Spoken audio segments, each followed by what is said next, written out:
Hello, colorful creators! We're going to make some adorable love bugs today, but first things first, let's gather those supplies. I've got liquid watercolor. You can also use a pan set or anything you have on hand. Paintbrushes, something to mix my paint on, as well as a cup of water. I've divided my 9x12 piece of watercolor paper in half, and I'm just giving that a nice cut. Next, I'm going to create a wash all over my page. You can wet your page first and then add paint, or use paint and then add more water. You're going to want a really thin amount of paint. You don't want this paint to be so opaque that other things won't be able to layer on top. It's just a really thin layer of color. And then I'm going to let that dry.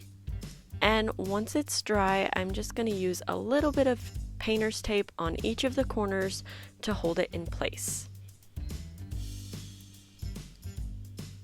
Now I'm using a small flat square brush, and I'm going to start creating hearts all over my page. If you want to do a different design than what I'm doing, by all means, feel free to do so. Get creative with it. Do whatever feels best to you.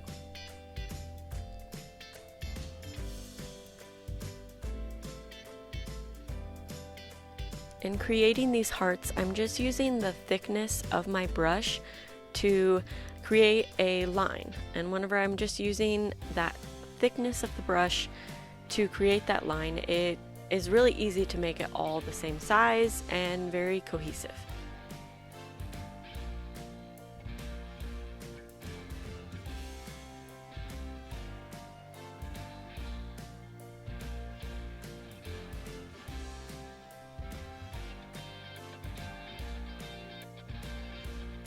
Now keep in mind that the extra parts of this video, as well as the timing it, have all been sped up. I've cut out parts and I've sped up most of it.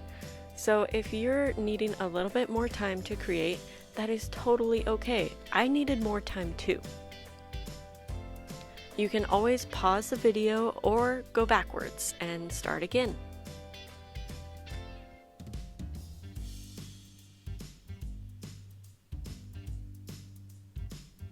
I'm using pink, red, and purple for this project, and my colors are often mixing together to create any sort of a combination of those three. But maybe you want to use different colors for your project. That is totally fine too. Who says that hearts and Valentines have to only be these three colors? It's a wonderful thing about creating, is we get to experiment as well as make things however we choose them to be. So maybe you're not a fan of pink or purple, or you can't stand red. That's okay. Pick a color that you like. I'm creating the biggest hearts that I possibly can fit in my page at this point, and I can layer inside and outside of those hearts. If there's space left between your hearts though, don't worry. I'll show you how you can fill up that space too. One trick that I like to do when using watercolors is sometimes I like to create a line like you see that I'm doing there, with water first, and then I go back and I add the color into that shape or that line. It just gives it a much more fluid and washy look to the paints. You see I'm doing it again right there. This just provides a different look than if I was to just go directly in with paint first on my brush. I encourage you to play around with it. Try different techniques as you're painting and see what suits you the best.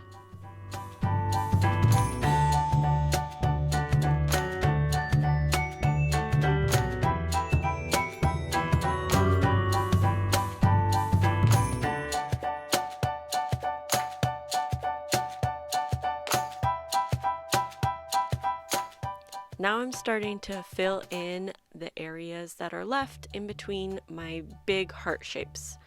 I'm going to create some smaller hearts that are just solid heart shapes. And then we're also going to add some cute little polka dots in all these extra little spaces.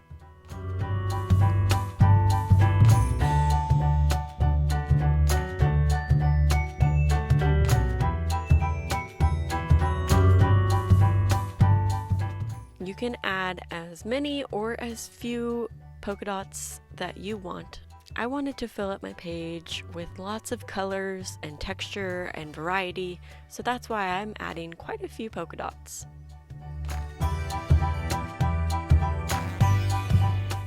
Another thing to add here that might look really cool is just using a black Sharpie, and you could draw lines in the background. Again, feel free to experiment. Maybe you'll come up with a combination that you like better than this one. That's okay.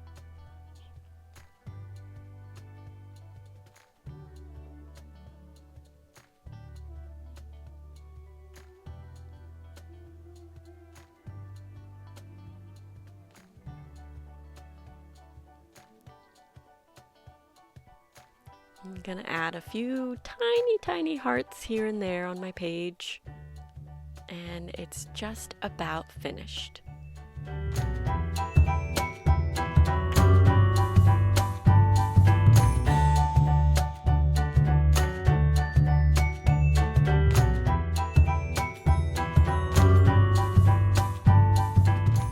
Once you've got your painting finished up and you are happy with it, set it aside and allow it to dry completely, and we will work on creating our love bugs while we're waiting for that to dry.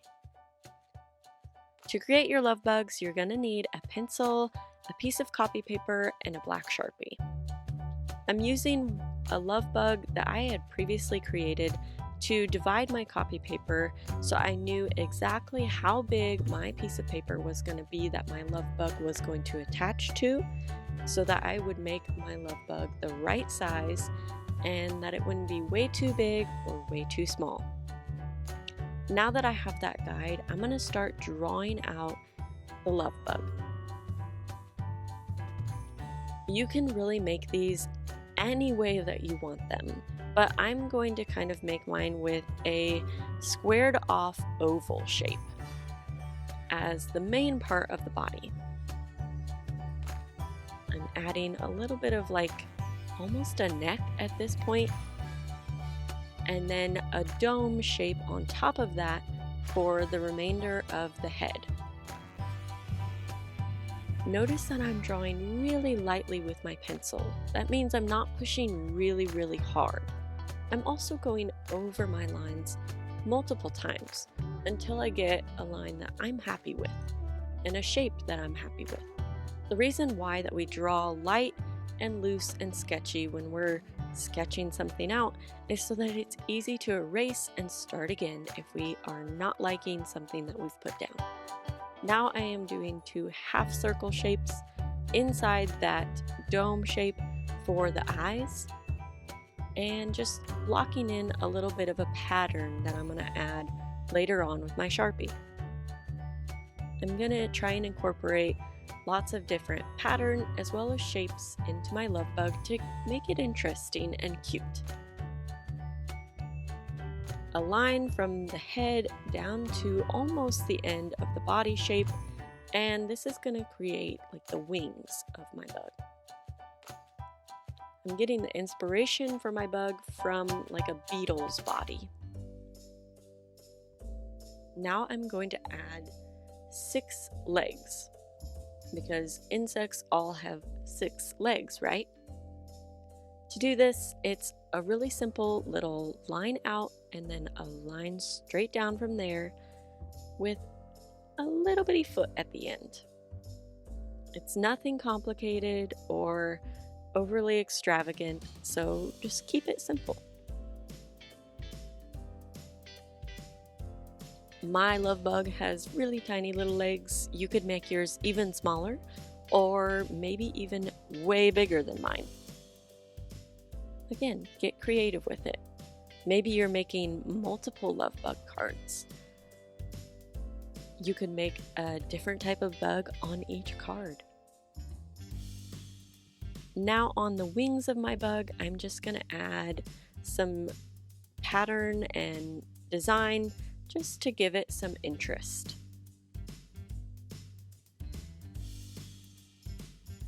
It's best to do this at this stage with your pencil rather than trying to come up with a design with your Sharpie when you can't erase it. Right now, I can play around with things, I can put something down and erase it if I don't like it.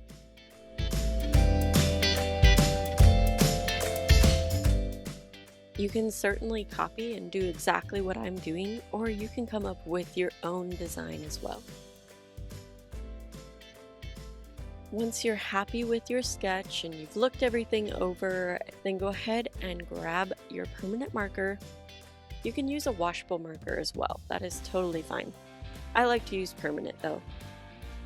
I'm placing an extra piece of copy paper underneath my drawing so that none of the permanent marker will bleed through onto my table. I highly recommend this. Now just simply trace the outline that you already made with that marker.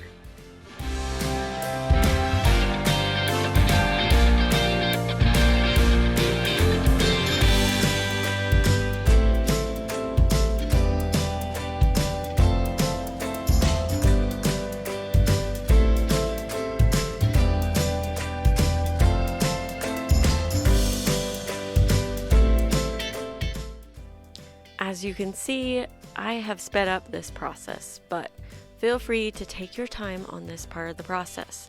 Once you have a permanent marker, like it says, it's permanent. So just take your time, and if you do perhaps draw a part that you weren't intending to, or follow a line that you weren't intending to follow, don't freak out. You can still work your way around it and figure out how to incorporate it into your design in a way that you like.